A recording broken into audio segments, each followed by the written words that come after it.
there are many different types of colonies here in the Api Expo, and one of them is the one and only Flow Hive. So again, thank you so much for lending us some of your time.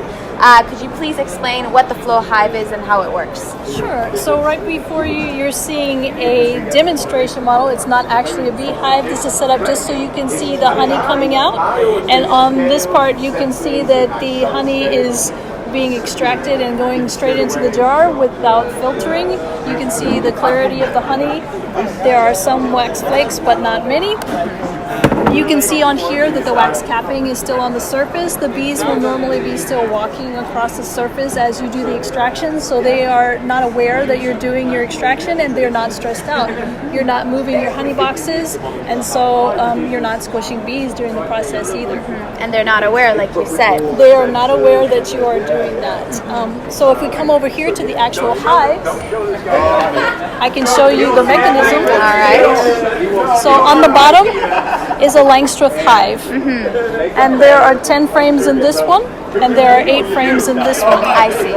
So the flow frames are a little thicker than the standard Langstroth hives, so there will only be 6 on the top here, and there will be 7 on the top here. I see. There are windows on the sides so that you can see when the honey is ready to harvest, and the bees usually fill out from the center to the sides. So when you use these windows, you can get an idea of when it's time to harvest your honey. If they don't fill out all the way, you can simply lift the frames out and do a visual inspection of each frame to determine when your honey is ready for harvest. Oh wow, I didn't know that. And could you just demonstrate us how the mechanism works? Sure. So this one here is a half size of a frame. It's not the full one.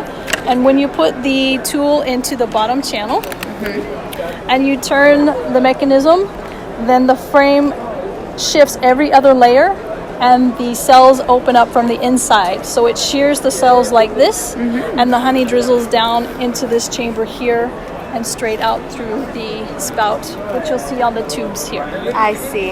And how can you prevent the queen from laying eggs on top? So the same way you would in any other hive is that you would use a queen excluder in between the boxes. So you would have your brood boxes, and then you would put your queen excluder, and this is only used when you have honey coming in, when you have nectar flow, and so you would only put that in after you've built up your brood boxes. I see. And finally, one of the last questions, thank you so much for your time, is as a company, are you in the future going to build more models? Because I think you've mentioned that this one is the number 2. Are you hoping to build a better model as a company, and make it better than what it is now?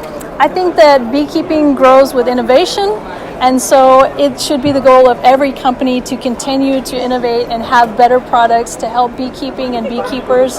And yes, there will be other models in the future. All right, well, thank you again. And lastly, would you suggest this hive to young beekeepers and those who are just starting out beekeeping?